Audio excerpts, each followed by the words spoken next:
Okay,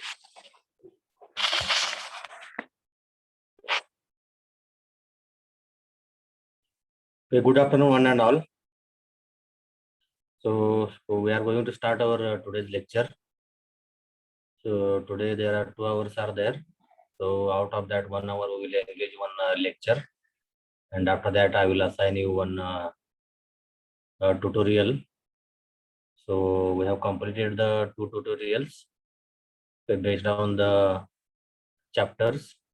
So chapter 1 there is a one tutorial, and second tutorial is on second chapter. So today we are going to conduct the third tutorial. Okay. So the first of all, you just reply me here. So are you getting my voice here? Hello? Are you getting the screen? And today attendance is a very less. Tejaswini, please unmute yourself, and why the attendance is less today?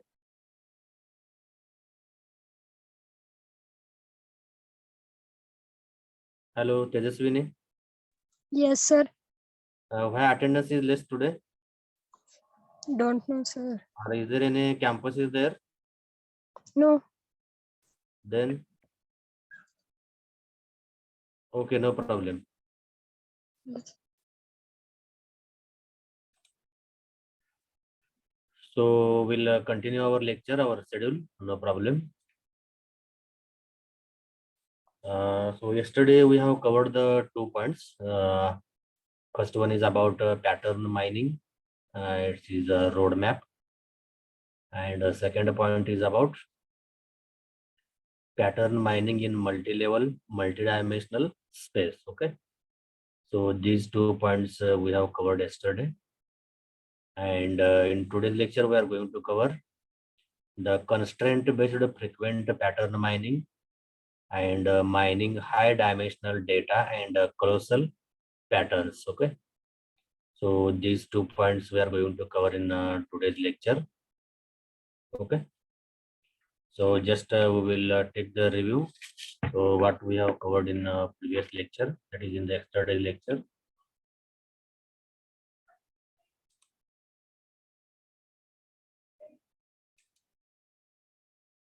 So this is a research pattern, research on pattern mining, a roadmap. Okay, so yesterday I have given a clear definition for this pattern mining and about its roadmap. Okay, so this is a tree-like structure, very systematically it is arranged. Okay, that is the pattern mining. What exactly pattern mining is there? What are its different types are there? What are the rules? Okay, and what mining methods we are going to use? And again, what about its extensions and applications? Okay, so all these points we have covered in previous lecture. So that is nothing but pattern mining roadmap. Okay, just once again you can see here. So the different kinds of the patterns are having the basic patterns and multi-level and multi-dimensional patterns and extended patterns. Okay, so all these 3 types of the pattern mining are there.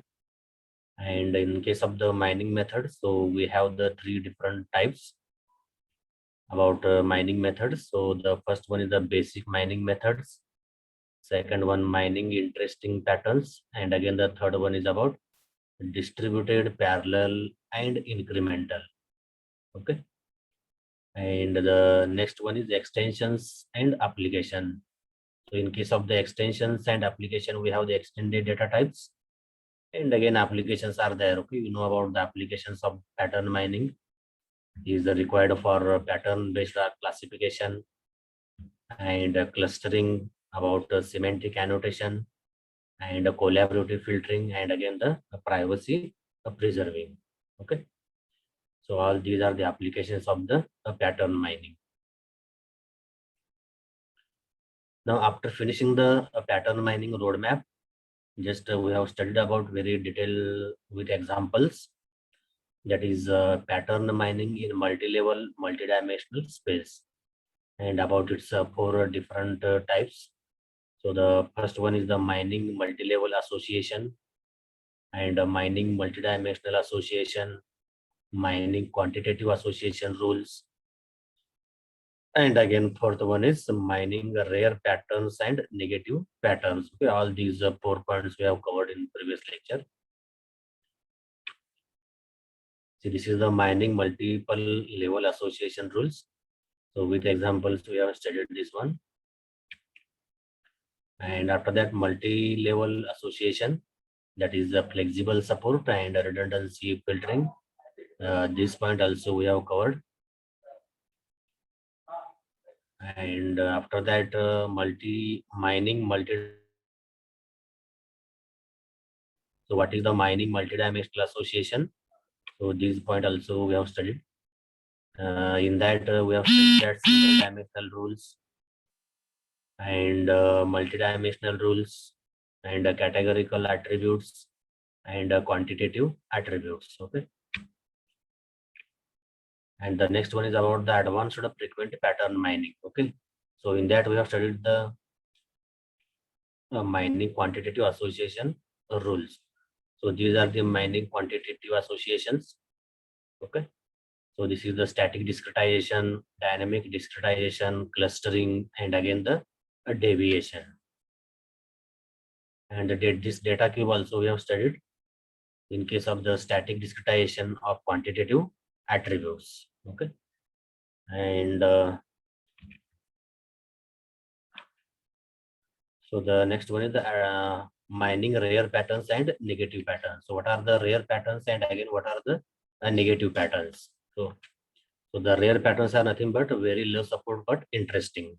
Okay, one example I have given that buying the Rolex watches. Okay, so this is one example of the rare patterns. And mining is so setting individual based or spatial group based support threshold for valuable items. Okay. And negative patterns are that since it is unlikely that one buys Ford Expedition and SUV car and Toyota Prius and a hybrid car together, Ford Expedition and Toyota Prius are likely negatively correlated patterns. Okay. You should understand that what is the difference between the rare patterns and again the negative patterns here. So the negatively correlated patterns that are infrequent tend to be more interesting than those that are frequent. Okay. And this is the defining negative correlated patterns. Okay. So in that way, we have covered in the previous lecture pattern mining roadmap. And again, the second point is about pattern mining in multi-level, multi-dimensional space here. Now, in today's lecture, we are going to consider a constraint-based frequent pattern mining. Constraint means here we are going to apply some constraints while mining the frequent patterns. Okay. So you know about the frequent patterns. What are the frequent patterns here?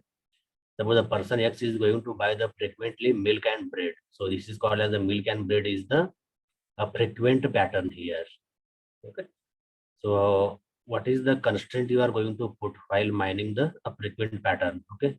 That point we are going to study in today's lecture. Okay. That point is nothing but a constraint based frequent pattern mining here. Okay. See, the constraint based, it is also called as the query directed. About the query means you are going to fire the questions. Okay, the questions are nothing but the query. So by using the query, we are going to have the constraint based mining here. Now here we can see that finding all the patterns in a database autonomously. Okay, unrealistic. The patterns could be too many, but not focused. What are the patterns are there? What are the combinations are there? There are many patterns are there. Okay, but we need to find the frequent patterns here. Okay, so the data mining should be an interactive process. So the what is the you know about the data mining? Okay, The data mining definitely we require the GUI, the graphical user interface. So it is going to connect the user and again the database. The database is stored into the data warehouse. Okay, if the GUI is there, then and then only the user is going to access the database which is stored into the data warehouse here. Okay, that is called as the interactive process.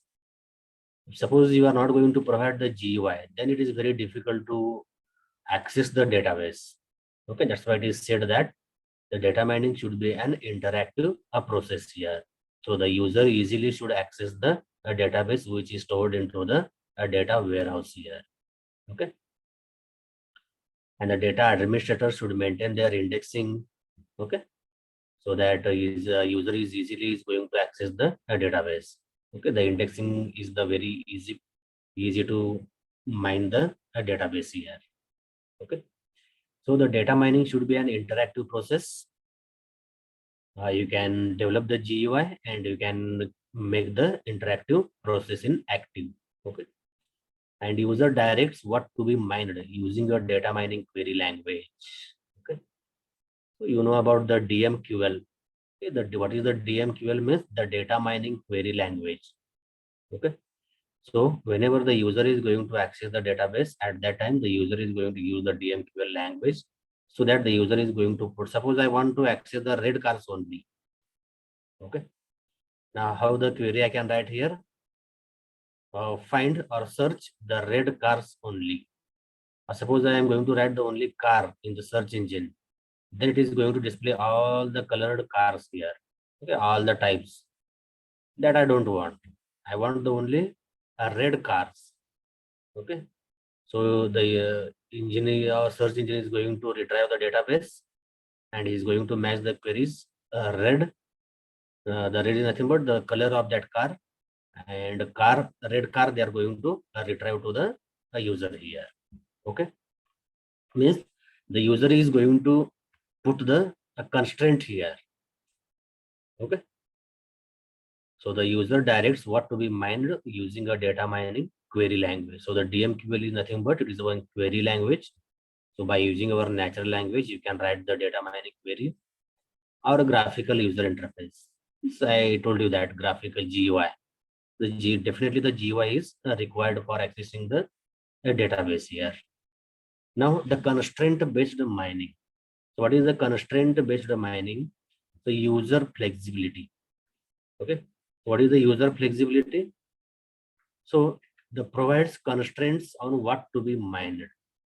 Okay. So the user flexibility is that whatever the user want. Okay. At one example, I told you that. So the user want the only red cars. Okay.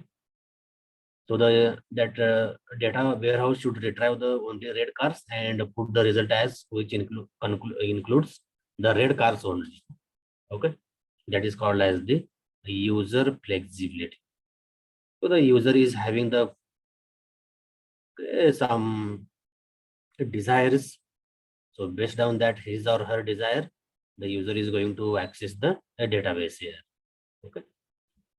And you can put the again one more constraint is that suppose the cars having the price between 5 to 10 lakhs. So this is my constraint. I cannot go above the 10 lakh. My constraint is between my desire is between the 5 lakh to 10 lakh. Okay. And the next one is the optimization. So what is the optimization here? Optimization is that explores such constraints for efficient mining. Okay. So the optimization is that unnecessary database we are not going to consider here. Okay. Our research results should be the optimized one. So you know about the optimal result. Okay. What the user exactly wants.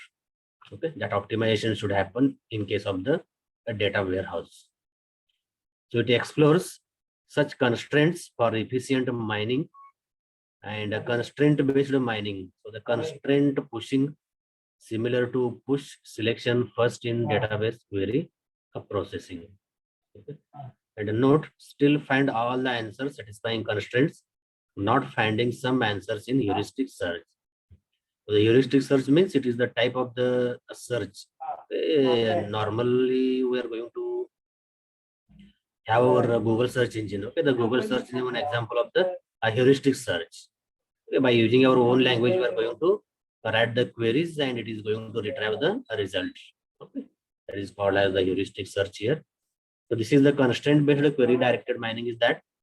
So the once again see here. So finding all the patterns in database autonomously.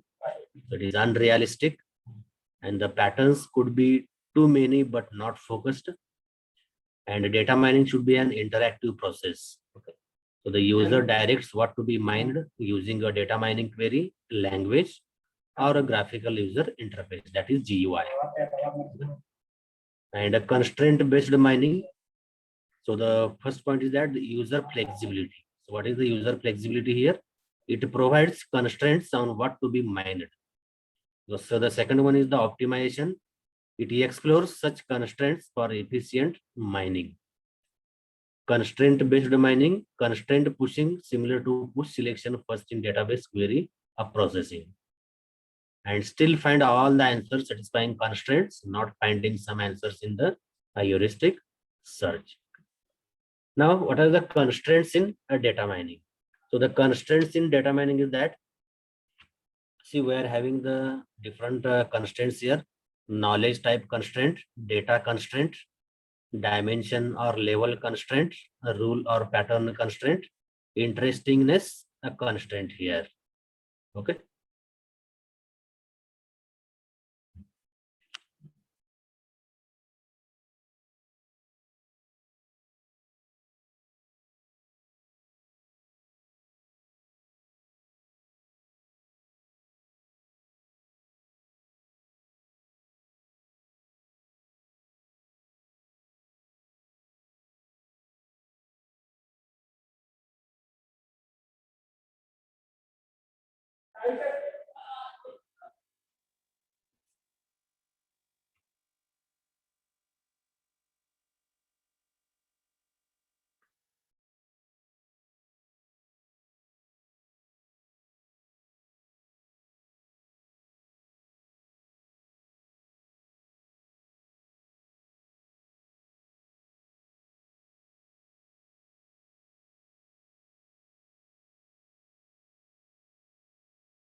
So the constraints in data mining. So the knowledge type constraint. So what is the knowledge type constraint? That we will see here. And data constraint. So what is the data constraint? This also we are going to study.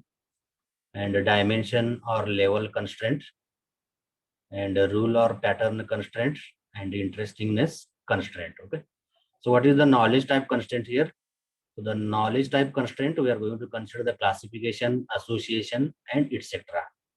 So these are the classification. Okay, you know about the classification and where the objects they are going to set up possess the same properties. Then we are going to classify all the objects in a single unit. Okay, and association. So association is nothing but it is one type of the relationship.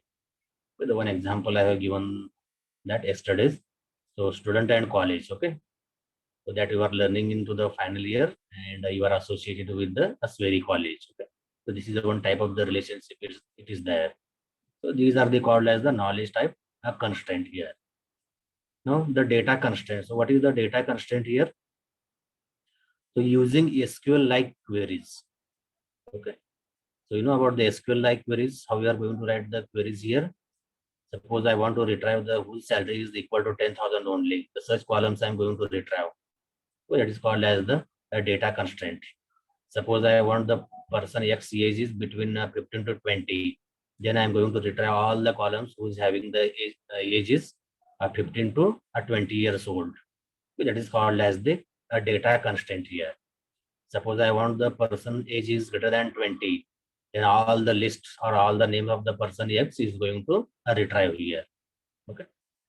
So the example of the data constraint is that find product pairs sold together in stores in Chicago this year. This is one another example of the data constraint. Find the product pairs. Product pairs, for example, you can see the milk and bread. Yeah, the milk and bread sold together in stores in Chicago. Okay, the Chicago is the city you know about in the USA this year. Okay, so this is about the data constraint here. Now, dimension or level constraint. So what is the dimension or level constraint here?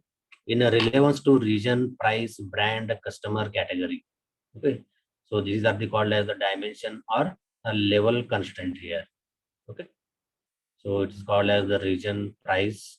So the region is that from where it is there, the price, what is the price of that product, the brand, okay, who is going to produce that product, the customer category, who are the customers to buy the particular product.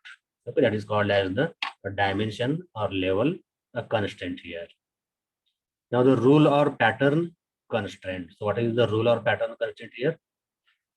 The rule constraint is that small cells, the small cells price is less than $10 triggers big cells sum is greater than $200.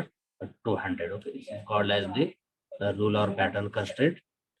And interestingness constraint. So what is the interestingness constraint here?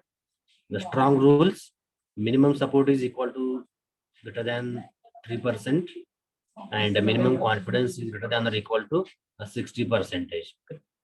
So these are the called as the interestingness constraint here. Okay.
Okay, so this is about the constraints in data mining here. Okay, so the once again I will explain what are the constraints in data mining. See, the first constraint is about knowledge type constraint.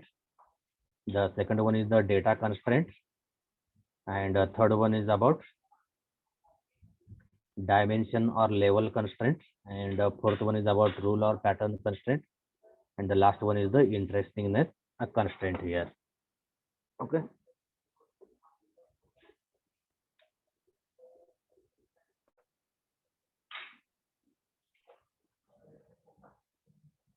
Now the next point is about the meta rule guided mining. So what is the meta rule guided mining here? Okay, so this is one another type of the how to mine the frequent patterns here. So this is called as the meta rule guided mining. So the meta rule can be in the rule form with partially instantiated predicates. Okay, so for example, you can see the example. So the example is that the P1 of x comma y and P2 of x comma w is equal to buys. X is iPad.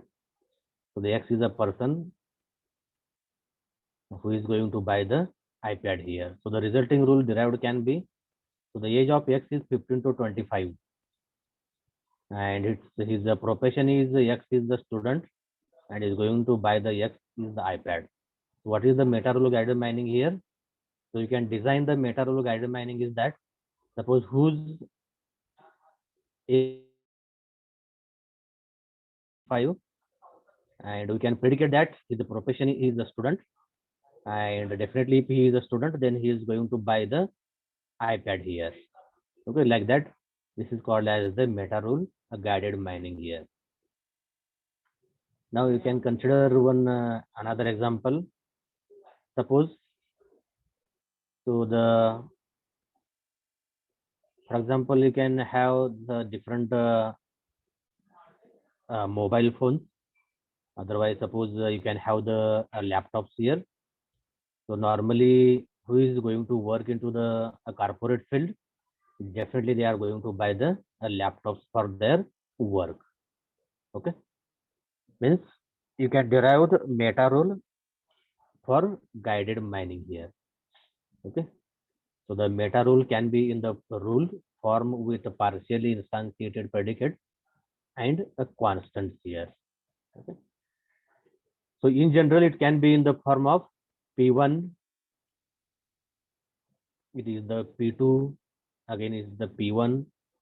Okay, and it is going to form the Q1, Q2, and again the QR here. Okay, so the P1 and P2 and P1. Okay, and method to find a meta rules. So the find frequent L plus R predicates based on minimum support threshold, and push constants deeply when possible into the mining process. Use the remaining discussions on constant push technique, and use confidence correlation and other measures when possible here. So how to find the meta rules here? That is important. So we are going to consider P1, P2, and up to the all the persons. Okay, what they are going to buy, that we are going to consider. But it is the P1, P2, P3, P4, P5, and their purchased products. Okay, and we are going to relate to the each other. Okay, suppose for example, a very interesting example, you know about our moti soap. When the moti soap come into the market during the only Diwali, okay, Diwali festival, and except that Diwali festival, the moti soap will not be there in the market. Okay, you can see they used to make the advertisements at the time of the only Diwali festival. Okay, which in that way you can define or you can find the rules for the meta rule guided mining here. Okay, this is the very easiest meta rule guided mining here. So the meta rule can be in the rule form with partially instantiated predicates and constants. So the resulting rule derived can be age of the X. You can see the example here. And in general, it can be in the form of P1 and P2 and P1. It tends to Q1 and Q2 and QR. Okay.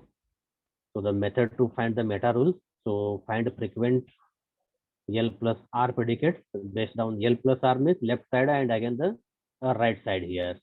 We need to combine it here. And based on minimum support threshold. You know about a threshold means? Threshold means it is a one particular value. Okay. You know about the room temperature. So the room temperature you can count 36 or 37. So this is the threshold value for a room temperature. Like that. And push constants deeply when possible into the mining process. Okay. And you can use the confidence property, correlation property, and again other measurements whenever it is possible to find the meta rules for guided mining here. Okay. Now the constraint based frequent pattern mining. Okay. So what are the constraint based frequent pattern mining? Here, what are the constraints we have learned here? So what are the constraints here? The constraints are nothing but knowledge type constraint, data constraint, dimension or level constraint, rule or pattern constraint, and again the interestingness constraint. Okay, all these constraints are there. Okay, now here the constraint based frequent pattern mining here. Now pattern space pruning constraints. So the anti-monotonic, monotonic, succinist, convertible, So you can see that what are the pattern space pruning constraints here. So the anti-monotonic. So if the constraint is C is violated, its further mining can be terminated. Okay. And you can see, you know about the meaning of the monotonic. Okay. So the meaning of the monotonic is that continuously it is there. There is no ups and there is no downs. Okay. Suppose the temperature here I have detected the 37. So the next place the temperature will be the 37. Okay. Suppose the universally value is the same. It is called as the monotonic.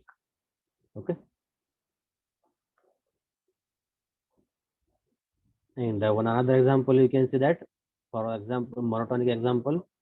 Suppose the cost of the, you can take the cost of the any pen. Okay. The Renault Make pen. Okay, it is 6 rupees. So you can check anywhere, everywhere it is having the only 6 rupees. There is no 5 rupees or no less than or no greater than 6. Okay, like that. That is called as the monotonic. Okay. Suppose and whatever your graph is there, the graph is a single straight line. You can say that this is a monotonic graph is there. There are no any ups or there are no any downs are there. That is called as the monotonic. So this is the monotonic, and the reverse of that, anti-monotonic. Anti-monotonic means everywhere the value of the C is different here. So that is called as the anti-monotonic. That is why the anti-monotonic is nothing but if constraint C is violated, its further meaning can be terminated. Okay. So that its further mining can be terminated. Means you can stop here. Okay. The constraint C is distributed everywhere or the C is not same everywhere. Then we are going to stop the mining here. And about monotonic, so the monotonic is that if C is satisfied, the constraint of the C is satisfied, then no need to check C again because everywhere it is the same here. Now succinct. So what is the succinct here? C must be satisfied. C is nothing but your constraint. Okay, you can consider the C. The C is called as the constraint here. The C must be satisfied when. So one can start with the data set satisfying C. Okay. Suppose you are having the constraint C you are defined, and you got one data set, and that data set is going to satisfy for the constraint here. Okay, that is called as the succeed. Now convertible. So what is the convertible here? C is not monotonic nor anti-monotonic, but it can be converted into it if items in the transaction can be properly ordered here. Okay. What is the convertible means? Convertible is that you can have the records. Okay. You can have the measures. You can maintain the record in sequentially with respect to the time here. Suppose you are going to maintain the day basis the temperature. What is the today, tomorrow, next day, like that. But value of the temperature may not be the same today or maybe tomorrow or the next day, like that. The value of the temperature is going to vary every day by day, but you are able to order it the day by day temperature here.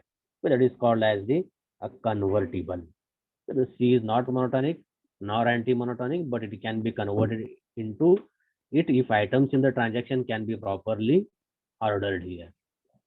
So the data space pruning constraint. So what is the data space pruning constraint here? The data succinct and data anti-monotonic. So what is the data succinct here? So the data space can be pruned at the initial pattern mining process.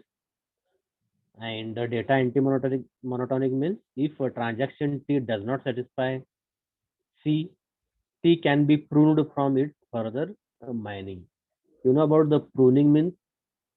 So the pruning, the meaning of the pruning is that to make available, to create. Okay, that is called as the pruning. Okay. So this is the constraint based frequent pattern mining is that. So the pattern space pruning constraints anti-monotonic. If constraint C is violated, its further mining can be terminated. And monotonic means if constraint C is satisfied, no need to check C again. Okay. And succinct C must be satisfied, so one can start with the data set satisfying C. And convertible, C is not monotonic nor anti-monotonic, but it can be converted into it if items in the transaction can be properly ordered here. Okay. And data space pruning constraints. So the data succinct data space can be pruned at the initial pattern mining process. And the data anti-monotonic, if a transaction T does not satisfy C, T can be pruned from its further mining here. So these are the two main different points for constraint-based frequent pattern mining. So the first one is the pattern space pruning constraint, and the second one is data space pruning a constraint here. Okay. Now here pattern space pruning with anti-monotonicity constraint here. Okay, this is one example we have given here. So what is the example? Just we have the look on that. It is the transaction ID, and again the transactions are there in that. So in the TID 10, it is the A, B, C, D, F. In the TID 20, the transactions are B, C, D, F, G, H. The transaction TID in the 30, we have the A, C, D, E, F. And transaction TID 40, we have the C, E, F, G. So now you can have the items, and again it's a profit. The items we are going to list out A, B, C, D, E, F, G, H. And again for these items, we have the profit as for the A profit is 40, for the B profit is 0, for the C profit is minus 20, for the D item profit is 10, for the item E profit is the minus 30. Here is the loss is there. Item F is having the profit 30, item G is having the profit 20, item H is having the profit as minus 10 here. Okay. Just have the look on this example here. It is a very interesting one. Now here you can see that a constraint C is an anti-monotone.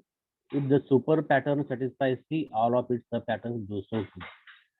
So in other words, anti-monotonicity, if an item set yes violates the constraint, so does any of its supersets. Means for example, one is that sum of the S dot price is less than or the is anti-monotone.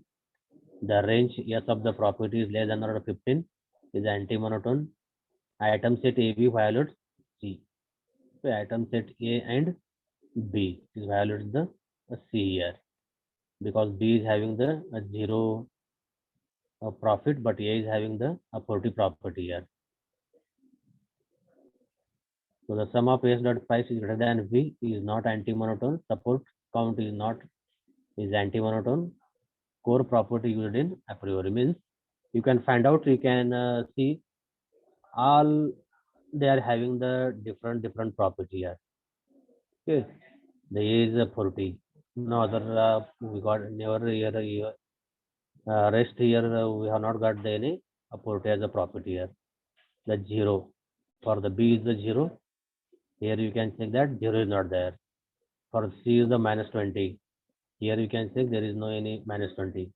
The D is the 10. So only the D has got the only 10 profit. No one is there.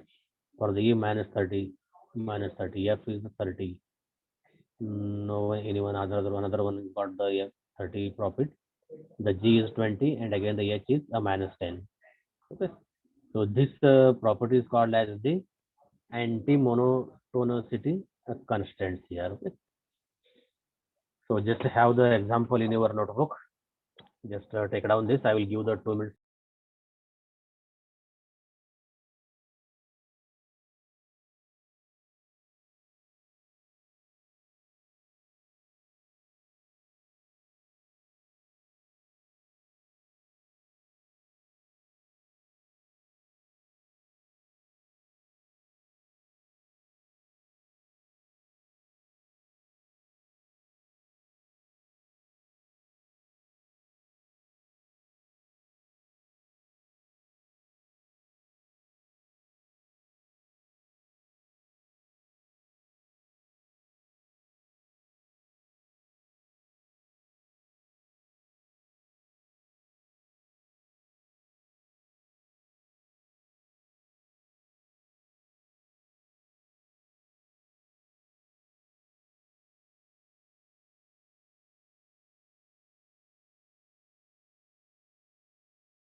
So we'll see the next slide.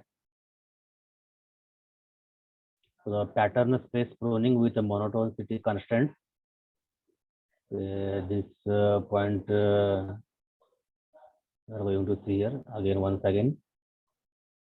So the previous point is the anti-monotonicity. Now what is the monotonicity? Okay. What is the same example is there again?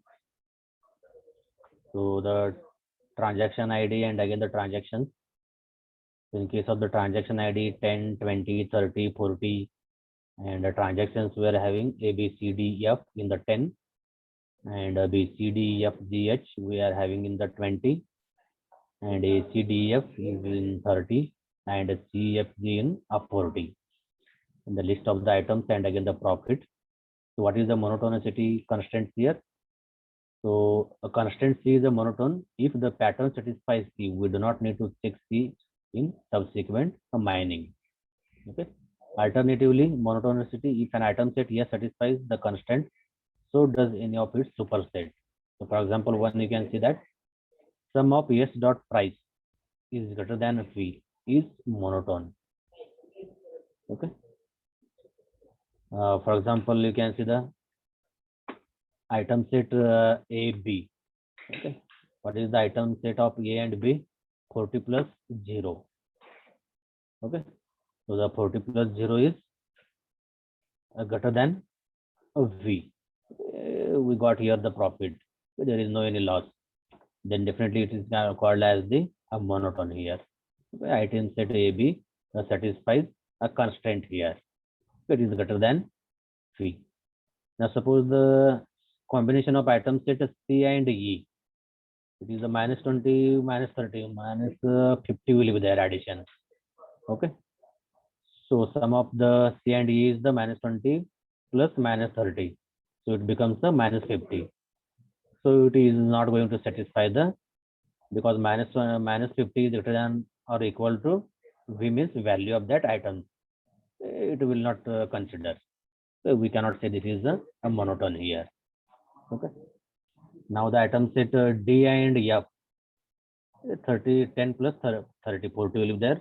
So it is a monotone. F and G, 30 plus 20, it is the 50. So it is the monotone here. Means in that way we are having the values for this profit here. Okay. So this is a very interesting example for the monotonicity constraint. Okay. Here the value is given as the 15 here. So the range yes dot profit is greater than or equal to 15. So the you can see here the A is the 40, and again D will not satisfy. F is going to satisfy here is dot profit. The G is also going to satisfy here. Okay. So this is called as the pattern space pruning with monotonicity constraints here. Okay. Now the data space pruning with a data anti-monotonicity. Okay.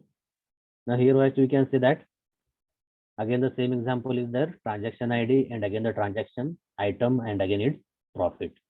So what is the data space pruning with the data anti-monotonicity here?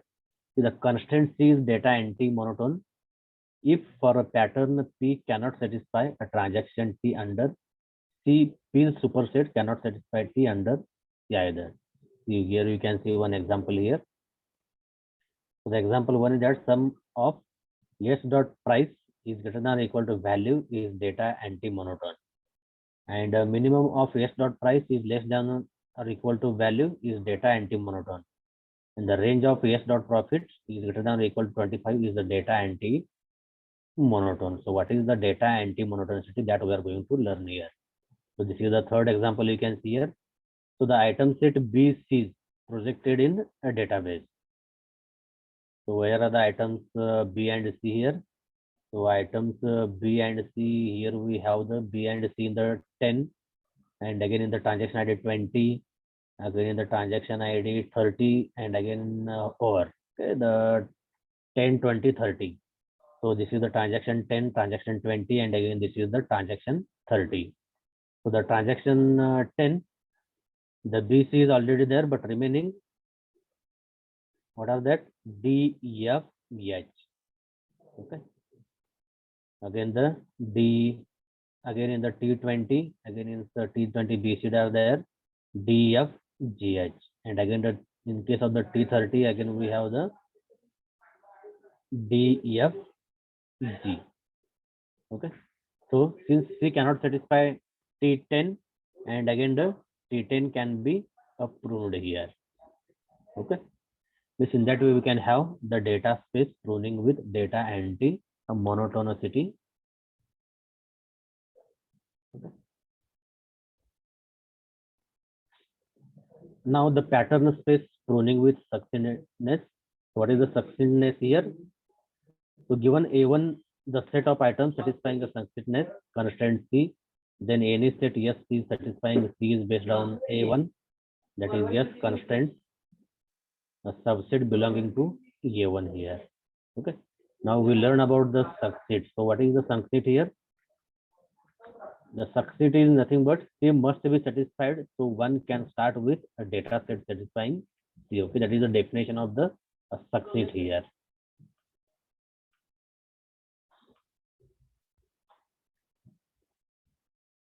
And the optimization. So if C is succinct, then C is a pre-counting of pushable values here. Okay. So this is about the pattern space pruning with a succinct and this here. Okay.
So I request you all, you please drop your attendance in a chat box here, and in the WhatsApp group I will give you the tutorial number 3. Okay. So that you have to write the tutorial on the paper, and that paper you have to upload on the given Google Sheet. Okay. In the Google Drive you have to upload the tutorial number 3 here. If any questions are there, any doubts are there, you can ask me the anytime. Don't worry about that. Okay. So here we will stop here. Thank you one and all for patiently listening my lecture here.